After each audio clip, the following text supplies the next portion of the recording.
Hey, everybody, it's once again time for our Rock for Him podcast, where we look in behind the scenes with artists in the Christian rock genre. And tonight I have with me my co host, Jeremy Brown, and our very, very special guest, fellow Michigander, Mr. Matt Moore. Matt, how's it going, buddy? It's going great, man. How you guys doing? Good. Good, good. Been excited to have you back on. I know we've had you on in the past. Maybe give us a quick fill up of what's been going on. Oh man, well, what was going on when we talked last? I think it was No, it's right after KCF, I think. okay. Okay, yeah, a About a little bit year of stuff ago. going on since then. We've got some new music out there, been on the road a whole bunch more. Lots of fun open doors and new things in the works. So it's been a cool ride, man. We're just staying busy, staying out there and spreading the love of Jesus. Amen. So you've had what, two singles so far drop this year? Yeah, actually, right at the end of last year, dropped That's right. two That's right. singles right at the end of 2023. Just released the second one, Darker Waters, to radio just a few weeks ago. Yep. So we've got those two new ones out, and then planning to head back in probably in the fall to do at least a couple more and get another EP out there. So Nice. So let's talk about those new songs. The first one you yeah, dropped was Tether with Zana. How'd yeah. that song come about?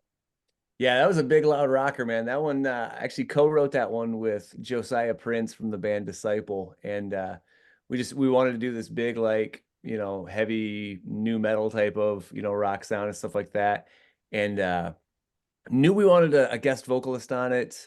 Threw a bunch of names around of people that we thought would be a good fit, and as soon as we hit on Zana's name, like I've already done a bunch of shows with her. I've done some vocal lessons with her in the past. Like she is just a lights out musician, lights out vocalist, and knew that she could really do something cool to take it to another level. So hit her up, asked if she was interested, and it just happened to be right around KCF last year. So as she was driving up from Texas, made a stop in Nashville, laid down a vocal part, and continued on. And yeah, she made the song something really, really special. So it's cool. It did pretty well on our chart for quite a while. Cool. Yeah, it ended up getting received by radio a lot better than had any plan. Definitely didn't write it for radio or anything like that. It was a little too aggressive for some stations. But it picked up and actually did well and opened a lot of doors to have conversations about, kind of that topic of mental health and some of the things that the newest songs have been more focused on. It's just been cool to get an opportunity to share that with people and to hear their stories and to begin to walk through things with people. Yep. And that's kind of what Darker Waters is about too, right? Yeah, Well, really both of them. Darker Waters was one of these songs that I wrote about just my own personal struggles with depression and anxiety as an adult. Something that I've kind of struggled with on and off pretty much for years. And just a topic that I think we need to really start normalizing, like talking about, because it's amazing how often when you start that conversation, go, hey, this is something I'm still working through, and you've got all kinds of people being like, oh yeah, I'm working through that too. I'm trying to figure this out too, and all of a sudden this really great network of support and community starts to build around that. But yeah, Darker Waters was, I kind of wrote it with this metaphor of feeling like you're drowning, like wave after wave is crashing down and there's something just beneath the surface, like waiting to just devour you and pull you under. And it's kind of a scary metaphor, especially for me. I'm creeped out by anything that lives in the water, so it's a little extra terrifying for me. Um, but it's just a powerful reminder that it's a very real thing that we're dealing with, and also a very powerful reminder that we can't get out on our own. We need to be saved, we need to be rescued, and we need to walk through this with other people. So cool. Yeah, we had another guest who claimed that everyone has some sort of mental illness of some sort mm. that they deal with, which is probably true to some extent. Yeah, So, I would think. I mean, I think it's a lot more common than than we've made it, or I think there's such a stigma built up around admitting that you've got it. I, especially for dudes. Like I think we've built this weird thing up where it's like it's not okay to talk about that. But honestly, mental health is one of those things. It's like it doesn't discriminate. Like it doesn't matter your gender, it doesn't matter your age, it doesn't matter your race or your political affiliations or your religious views. Like it kind of meets everybody. And I've just found it so important, especially amongst Christian circles and within the church, to begin talking about it, because there are so many people who are struggling with what to do next, with what next step to take to work through that. And I've just met so many people who hang on to this idea that like once you have Jesus in your life, you're not supposed to struggle with this anymore. Like, Jesus comes in, he takes it out, cleans you up, you're good to go. And I believe that does happen for some people. I believe, that God is a healer and he does come in and for some people he just completely wipes it clean and they never struggle with it again. My personal experience is that's not how it worked for me. He didn't necessarily take it away from me, but he walks with me through the darkness. He walks with me through the mess and the brokenness, and he surrounds me with people that love me and that want to support me and walk through it with me. So I just think it's something important to like begin to just destigmatize a little bit and normalize the conversation and walk through it with people and listen to their story and point people to that same hope that we found in Jesus. Absolutely. Yeah, very well said. Very well said. Thanks. It'd be like any struggle you go through. Some could be completely washed clean once they found Christ, but some will still struggle with the same struggles before or after they found Christ. But yeah. So we know you've got KCF coming up. Yeah. Father's Day weekend. We've been kind of promoting that a little bit through our podcast and things. Sweet. What else do you have planned for the summer? All kinds of stuff. We're traveling around a bit around the U.S. I think we're down in Missouri at one point, back down in Nashville for a bit, out in South Dakota. Actually heading up to Canada this weekend to go play a show. So going international with the rock and roll. But yeah, just staying out and about as much as possible, doing a bunch of festivals, bunch of camps, bunch of like city kinds of things. Actually playing some mainstream and secular festivals and events and stuff too, and getting a chance to bring what we do into that. So yeah, just staying out, running through whatever doors God's willing to open and trying to keep the foot on the gas while we're going, Right. Love it. How many years have you been involved with KCF? Oh man. They have been, I think we did our first KCF back in like 2011 or 2012, like somewhere around there. And I've been involved with them for the most part ever since. There were a couple years that we had a prior commitment at a few other festivals we couldn't do, but for whatever reason, for the past dozen years or so, they've invited me back and allowed me to be a part of it. And I mean, you guys know, like, and I'm sure every artist probably comes on here and says it, but it's a family. Like it really is like the most family reunion of all these festivals, between the artists, between the fans and the people who come on out, the concert organizers and the A1M crew that put this thing on. Like it is it's home away from home for sure. So We're gonna be down. Do they still do big ticket up in Gaylord? So I believe this is the first year that they actually postponed it. Okay. They've been doing it. Yeah, I was involved with Big Ticket for quite a few years, up until the late 2000 teens. And they kind of, for lack of a better term, kind of phased out a lot of the rock bands and the heavier stuff and kind of leaned a little more towards the CCM artists and things like that. And then for whatever reason, it sounds like this year they needed to postpone and maybe do some retooling with the hope of opening next year, if I'm understanding their posts and stuff correctly. So hoping they can get it back together, hoping it's just a temporary thing, because man, it was really the only game in town for anything like, Central Northern Michigan. Like it was special. Right. So, I mean, any plans for like a music video or anything coming up, or? Music, we've never done a music video. Done lots of like lyric videos, done all those things. maybe a music video. There's some incredibly talented videographers who are doing stuff right now. I think I've always just kind of struggled with the budget side of it, where it's like, well, we can do a video, or we can put out another song. We can do so. It's trying to figure out like what's the best investment of this? What's the best use of the time? Plus, I've never been super comfortable with the way I look on video anyway, so I'm just like, yeah, let's just put out another song, then we'll lean into that. Yeah. But it's, the video is becoming more and more of an important element to music promotion, more and more of a discovery tool for people. So I would imagine at some point here, I'm going to break down and find somebody who knows what they're doing and do a legit music video for it. But So going one step back, you mentioned that you were going to have a few shows with some secular bands. When you're as a performer, would you rather perform for a group of Christians, or would you rather jump out and give the gospel to those who might need it the most?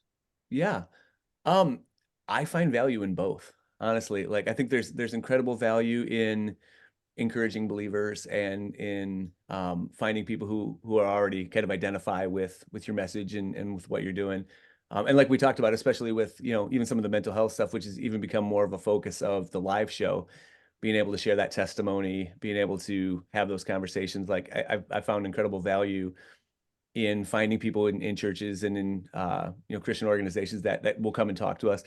But there's also something really special about taking that hope of Jesus to a place where we might be the only band on the bill that's actually representing that and shares those values and shares those religious beliefs. So I love love what we get to do on stage, love being able to throw down and share the message and sing the songs. But honestly, it's some of the backstage and some of the merch table conversations and some of the relationships we've built that are like, that's why we do it. Like that's really the heart and soul behind being able to take this out on the road and getting to know people and getting to hear their story and getting to share our story with them, and building actual relationships that go way beyond just streaming your song online or something like that. So Yeah, real quick, anybody ever criticize you for doing that? I notice sometimes you see on social media just people blasting Christian artists for performing with mainstream or what have you, and I'm like, well, that isn't that what it's about? I mean, if yeah, we're just preaching to the choir each week, it's not like you put it real nice. It's a good mix of both, but sure. anyway. Yeah, no, there's always someone who will have an issue with it. I think if you're online long enough, you'll find somebody who disagrees with you or disagrees with your approach on stuff. It's and you take it with a grain of salt. Like I understand for some people it's a comfort thing. It's one of those. I remember the first couple times like we played in a bar or something like that. You'd have people being like, "Man, you shouldn't be doing that," and it's like, well, we're taking this light into a dark place. And honestly, for me, like I don't do quite as many bars because we got to a spot for a while. We were a regular band at a couple bars in Michigan, and I just got to a spot where I'm like, I'm not sure how much of a light we're able to be right now. Like it felt like maybe this isn't the right venue for us. But yeah, every once in a while you'll get somebody who criticizes, but I just believe that if we're gonna do outreach, we should put some reaching out into it. Like I think if we're gonna actually take, I just feel like as a Christian artist, if God's given you a message and he's given you something to share with the world, it's your responsibility to take that into the world, not wait for the world to come and find you. Like we will take that out. And so my philosophy has always kind of been, man, if God's willing to open those doors, I'm going to run through them with everything I got. I'm going to do my very best to be faithful and do what he created me to do 100%. And he's going to take care of the results. He'll take care of the rest. And kind of piggyback on that, is there a story you could share of something you've seen happen, maybe even behind the scenes like you were talking about, or a story that you could bring to the table to not defend that stance, but just something that showed you the work of God? I don't. Yeah, honestly, there've been lots of them, and I think part of it has just been being accessible. Like we've never been one of those bands that just hangs out in the green room or hangs out backstage all the time. Like I want to talk to people. I want to get to know people. And we've been real fortunate to build a lot of relationships over the years that have lasted, way beyond a show. Some of the conversations we've been able to have. One that will always stick with me is, remember we were playing a school one time and made a connection at a local high school, and then came back like a year or two later and played it again. And there was a young girl who had listened to some of my stuff and found me online and started following, and had just reached out and shared a little bit about what she was going through, and we got a chance to pray with her and just kind of keep up with her and check in with her every once in a while. And the next time we came to that school, she brought me a little pouch that had a razor blade in it. And she said, this used to be my coping mechanism, but I don't need this anymore, and I want you to have it. And she made comments about, like, your music saved me.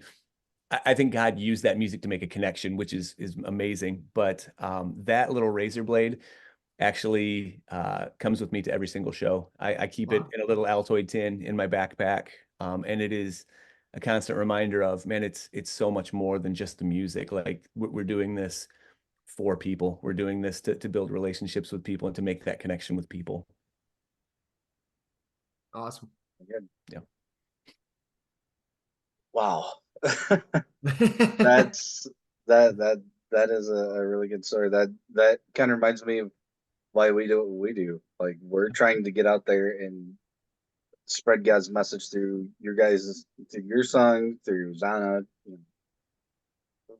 with the hope that even one person comes to Christ. I mean, that's For sure. And we always say, even on our podcast, that if anybody needs prayer, they can reach out to us. We have people around us that would pray, and we pray for we pray for people every day too. It's just important. It's important everywhere we go to show God's love. Absolutely. And I think it's necessary, like I said, whether it's a mainstream event, whether it's a Christian event, whether it's at work or at school or in your home, like, we represent Jesus everywhere we go. And the opportunity to take that, into a public school, or take that into, a mainstream festival rock show, or to even take that into the local church. Like, I think it's a little naive to think that our churches aren't filled with hurting people who, Sure. even if they've met Jesus, still are desperate to just continue to see his love in action, and to find people who will walk with them and listen to them and encourage them. So yeah, I think every single opportunity we get to go out and do what we do, like, I don't ever want to take it for granted. I want to go out there and pour myself out and, give everything I got, and allow God to use my very best to reach people and stuff like that. So Absolutely. Yeah, what you got? Well, we've kind of caught up music wise, I think. How about family life? How's everything going there? they keep growing, Scott, and I don't know how to slow that down. My kids are, I say they're little kids. I keep telling the story. I got 3 little kids at home. They're not so little. They're 18, 17, and 14 now. And the 14-year-old is the tallest in the family by several inches, which is incredibly unfair. But no, it's been good, man. It's been good to see them grow. It's been good to just see the way God's worked through our family, through their lives, to their connection to church and in school. God's been real faithful with walking through us on stuff. So it's pretty special, and to be able to share this stuff with them. My 17-year-old comes on the road with me quite a bit nowadays. Comes to shows and travels to festivals. That's very much his passion. So to be able to share that with him now, and have him be a part of that bigger Christian music family and stuff like that is pretty special. That's great. That's great. Speaking of that, how is your how do you see the youth acceptance of the Christian rock scene? I was talking to another band and just seeing that it seems like all us old guys are showing up for it. It's just not something that the youth is interested in. So maybe you have some insight with your son. Yeah, well, I think, maybe Christian rock music is not the trendy thing at all, but that's I think those of us who are doing it are definitely not chasing the trend. No, it's different. And I think we talked about it maybe last time I was on too, where, youth groups used to be a really large part of what we did. Like when we were out playing, youth groups made up a large portion of our live shows. And we saw that kind of tapering off heading into 2020 and everything shutting down. And then since 2020, I rarely play youth groups. And if I do, it's more of like I'm leading worship, doing that, or do we do a lot of like youth camps and stuff like that? We'll bring a lot of worship and stuff to those. Um, but yeah, there are still kids who love that music. There are still adults that love that music.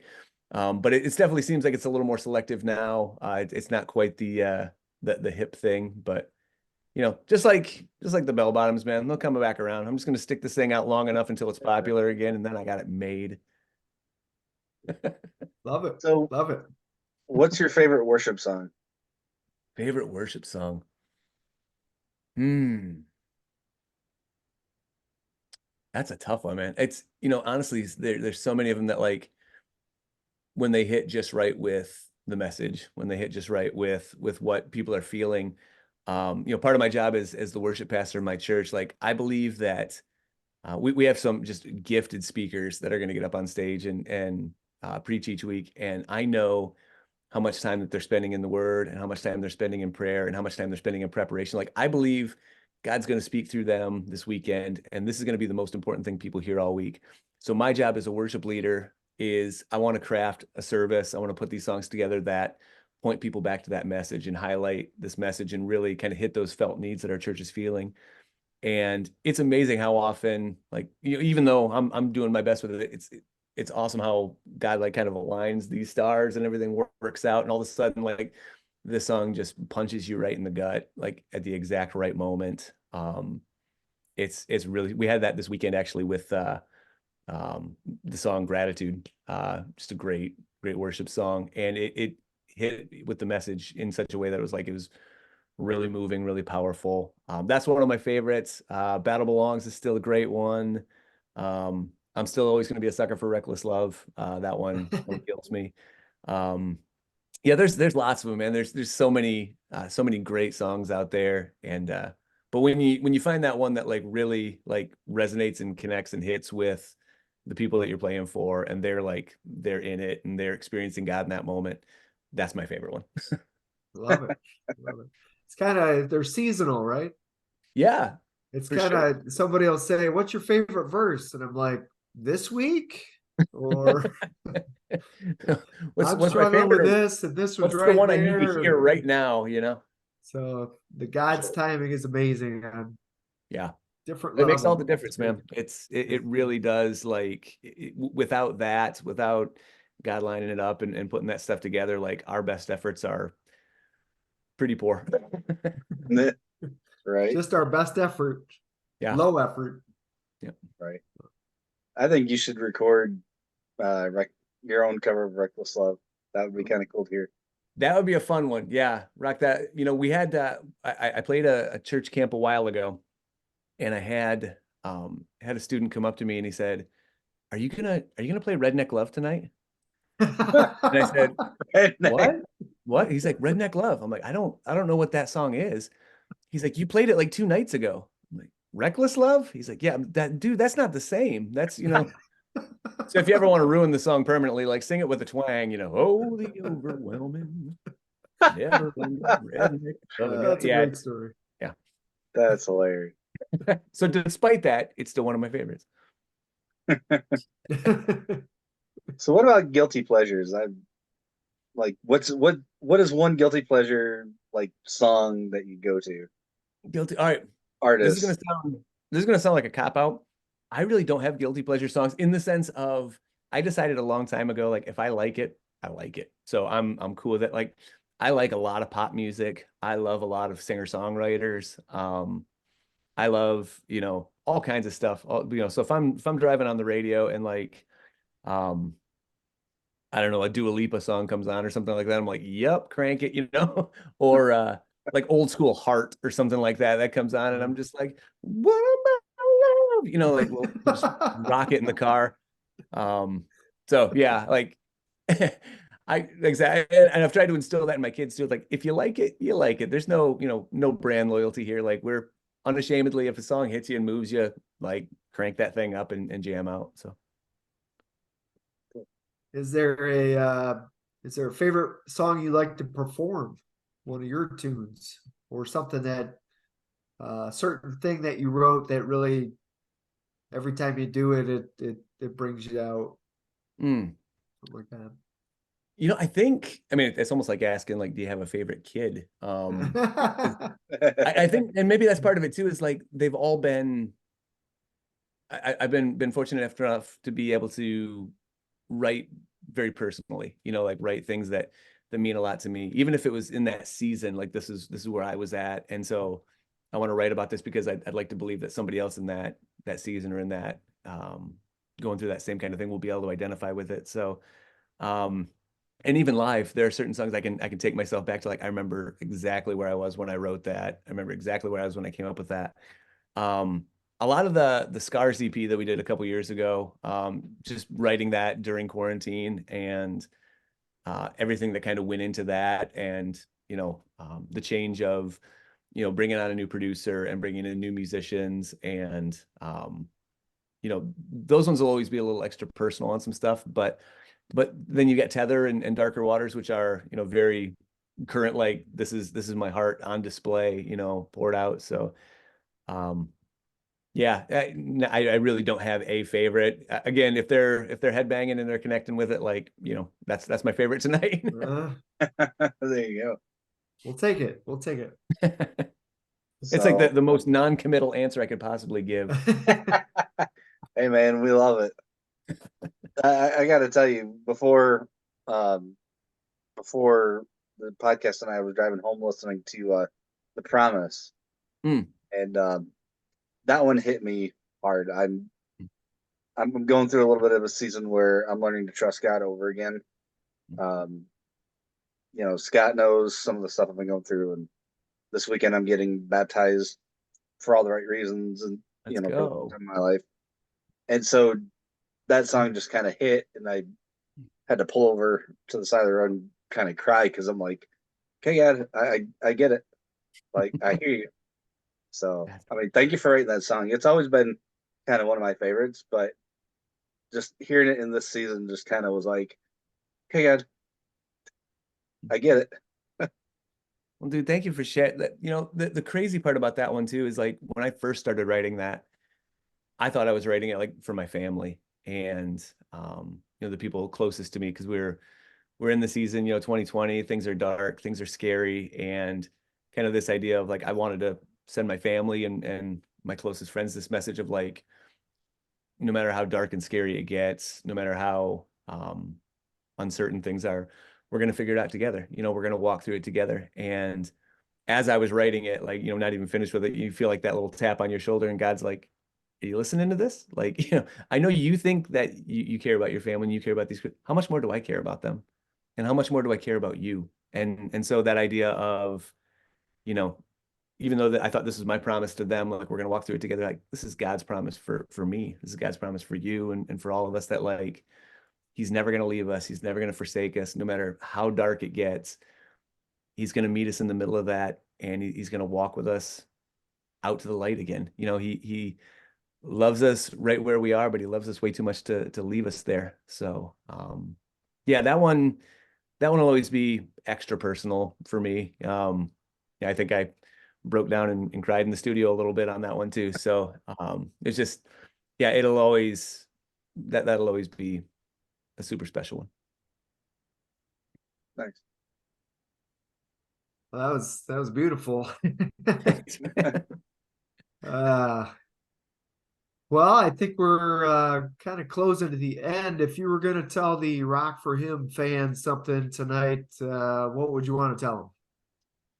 What would I want to tell them? I would want to tell them thank you. I would want to say thank you so much for supporting this music, for supporting this ministry. I could probably speak for a whole bunch of other artists in my genre when I say, like, man, your guys' support, your guys' encouragement, you guys showing up to the shows and streaming the songs and sharing it with your friends, like, it really does mean the world to us, and gives us an opportunity to take a music and a message that we believe God's put on our hearts and share that with more than just the people, in our immediate town here. So thank you guys so much for supporting this. Thank you for all you're doing. And thank you guys, Scott and Jeremy, for keeping this ministry going and continuing to give artists like us a platform to share what God's doing. Absolutely, man. Our pleasure. We love pointing everything to the King. Mhm. And we just, like you said, we just want to tell as many people as we can different avenues to get there, but it's all to the same direction. So Absolutely. So, Jeremy, you got anything else? well, I was just gonna ask him if he has anything to pray for. Anything we can be praying for you for? Yeah, I mean, honestly, just this next season, just always asking for God to guide and direct and provide, provide opportunities, provide the right people, provide the open doors and the finances and whatever else that to accomplish what it is He set out before us. Like, just want to chase after Him with everything we got. So I'll always take prayers for for that. Right. Scott, you want to close us out in prayer? Absolutely. Awesome. Father in heaven, thank you for another night to get together and just talk about you. And we thank you for our brother Matt, just his talents that you've blessed him with and the way he's using them to bring honor and glory to you. We just pray for his next season. Just give him direction and open up the doors that you want him to go through, and just continue to spread your word through his talents that he uses. And we thank you that he took time to come talk with us. And we just pray that you'll continue to bless his ministry and our ministry, just to bring everything back to your feet.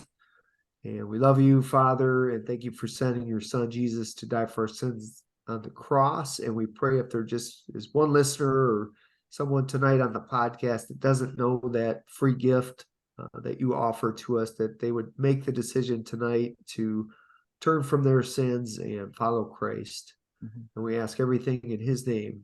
Amen. Amen. Awesome. I just want to say thank you so much for coming back on the podcast. You're family to us. We're Thanks, man. grateful for what you do. We love your music. We love your ministry. And you're welcome back anytime when you got new music or you just want to chat. Hit one of us up and we'll get you right back on. All right, so you're telling me I didn't blow it yet. Like, all right, good. No, thank you guys so much for the opportunity, man. And seriously, thank you for what you're doing. Like, this Christian rock thing has really become, a family. That we're kind of spread out all over the country and all over the world. But the people who are loyal to it and who love it, like, man, they're the real ones. They're super supportive, and you guys are doing some awesome stuff. We're still trying to work on building the rock scene around here. We'll keep working. You and I have had several conversations, so we're going to keep plugging away at it. It sounds like we got to pull out the bell bottoms. I think that's it. We're waiting for them to come back around, man. Get these skinny jeans. I'm gonna get some big old flares, and we're gonna rock. There you go. Well, Scott, I mean, this is a one of our favorite days of the week. Yep. Love being able to hang out with you. And for the listeners listening at home, watching this YouTube video, however you listen to this, I just want to say thank you for listening to the Rock for Him podcast. Go see Matt live whenever he plays. Come to KFC. You'll see us dorks. I don't know about Scott, but I know Jason and I are going. Matt will be there. I mean, we've got a whole podcast. KCF also. Like, KFC is delicious, but you should definitely come to KCF. Yeah, I meant KCF. Yeah. Did you say KFC? Anyways, it's Father's Day weekend. We'd love to see you guys out there. It's one of the biggest festivals in the country. I mean, it's going to be phenomenal. I just want to remind everybody, if you're going to rock for him. Have a great night. If you like what you saw today, hit the subscribe and like button down below, and don't forget to share it to all your friends. Also, leave us a comment down below. If you're going to rock for him.